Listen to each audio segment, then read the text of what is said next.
Bonjour, chers amis. C'est un bon Chodesh qui se lève. Le Nissim, tu vois, qu'Azbou a fait pour nous à Hanouka. Qu'Azbou nous fasse des Nissim. Le colis, la main qui ressent. La paracha de cette semaine, paracha Toledot, paracha de grande importance, que nous voyons que Yitzhak voulait donner la belacha qu'il avait mis à Shamaim, il voulait la donner à Esav. Et nous savons aussi que les Keimenu pensaient autrement. Ils voulaient que cette belacha aille à Yaakov et pas à Esav. Qu'est-ce qui se passe ici? Yitzhak Avinu connaissait très très bien Yaakov, que Yaakov était Ishtam, un homme tranquille.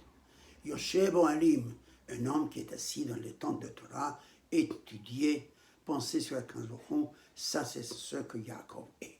Et Yitzhak Avinu savait très bien ça.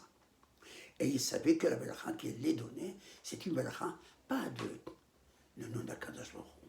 C'est pas une belacha de Tefila, pas une belacha de Beth Amikdash, sanctifié Akadosh Baruch Hu.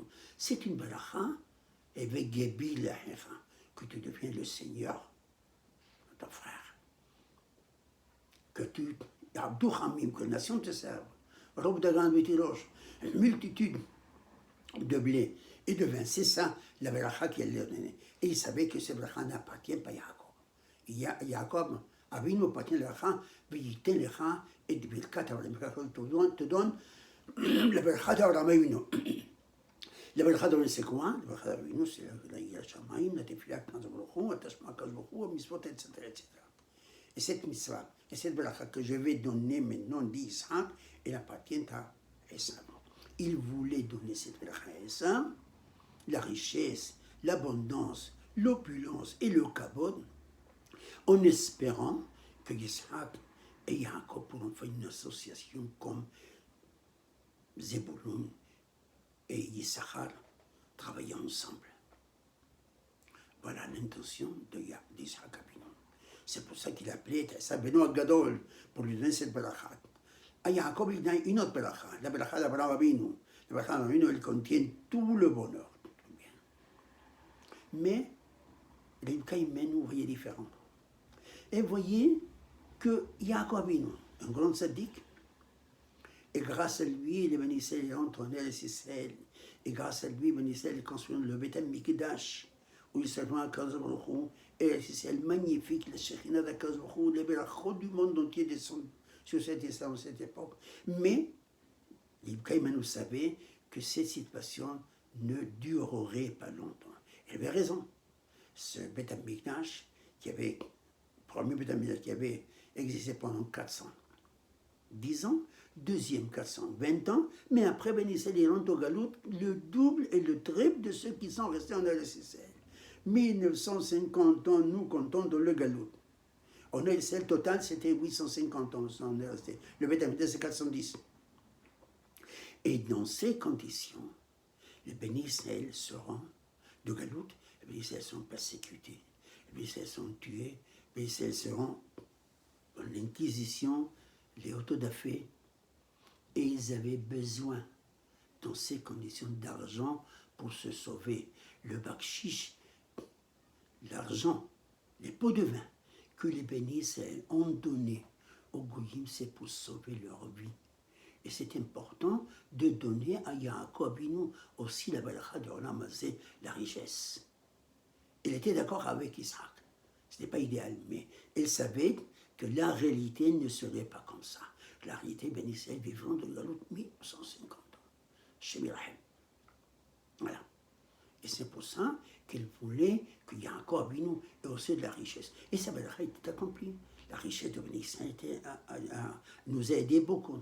On raconte que pendant l'Inquisition, quand Isabelle la catholique, la quebrada comme on l'appelle, et son mari, Ferdinand d'Aragon, qui était descendant juif, c'était, en passant je le dis, c'était Abraham Senior, le premier ministre d'Espagne, qui voulait, tout le monde cherchait à marier cette Isabelle, et c'était lui qui a suggéré que ce serait bien pour les Juifs s'ils se mariaient avec un Ferdinand d'Aragon qui était beau, un bel homme.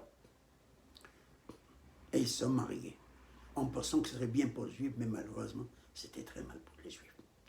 passons, c'est un détail d'histoire intéressant, mais ce n'est pas de ça qu'on va discuter maintenant. La Benus Al-Doni, qui était le ministre des Finances des rois d'Espagne, a donné une grande somme d'argent pour annuler l'expulsion. Et ils avaient accepté. Alors voilà. Mais malheureusement, ce rachat de Thomas de Torquemada leur a dit que Judas a trahi le Seigneur, Zama le Seigneur, les autres. Vous aussi, vous avez trahi le Seigneur. Et à ces paroles, ils n'ont pas pu, ils ont annulé. Mais, à part ce détail, partout les bénis Israël, c'était l'argent qui a sauvé la vie des communautés, qui a sauvé la vie de centaines, milliers de vies. Et ça, c'est la raison que Jacob, que l'Ibrahim avait donné cette valeur. Et c'est comme ça qu'il faut voir la paracha. Et la leçon, pour nous, est importante. Quand tu pries à Kadosh Baruch Hu, tu pries à Kadosh Baruch Hu, donne-moi ma parnassa. Tu as le droit. Tu as le droit de te marier, prie à Kadosh Baruch Hu pour le mariage. Tu as le droit d'avoir des enfants. Tu pries à Kadosh Baruch Hu pour des enfants. Mais, tu as le droit d'avoir de la richesse? Non. Akadosh Baruch Hu te dire, écoute mon fils, il y a des milliers de juifs, Shomrei Torah Mitzvot, qui n'ont pas de parnassa. Et pourquoi tu te crois digne d'avoir cette parnassa que j'ai parlé à des milliers? Non. Retire-toi de ça. Ta parnassa, tes filets n'est pas la richesse. Vers Osher, vers Kaudim, les Fanecha, vient directement d'Akadosh Baruch Hu. Et c'est pour ça que nous devons prier pour notre parnassa. Bechavod. Voilà. Ça, c'est notre défi là. C'est le Mamela qui a dit dans le 33e chapitre de Sefer Mishlei des Proverbes. Hashem Elohim, Shetaim Shaltimacha, deux choses je te demande à Kadosh. Resh ve'osher al titeli. Ne me donne pas la pauvreté. Ne me donne pas la richesse. Atrifeni lehem. Donne-moi mon pain quotidien à Kadosh. Et d'ailleurs, Yaakov Avinu, quand il a quitté Shema, là où ses parents étaient pour aller à Haran, au milieu du chemin, il a eu ce rêve, comme nous venons passer un parachat Bayetse, Ben Natani Lehem, Lechol ou Begilbosh, Akadosh Baruch Hu qui me donne Lehem, Lechol, du pain pour manger, un habit pour m'habiller. Voilà, c'est la vie et l'idéal de Yaakov Avinu qui peut se prier. Prions-nous, Akadosh Baruch Hu qui nous donne notre parnassa bechavod, qu'il nous aide à élever nos enfants dans le chemin de la Torah, qu'il nous donne la santé, le foie shlema, tous les Holei Israël, et Bekaror, que nous soyons toujours tous honnêtes et sincères, Bimra, Amen, Ken Yerason, que Dieu vous bénisse, je vous embrasse.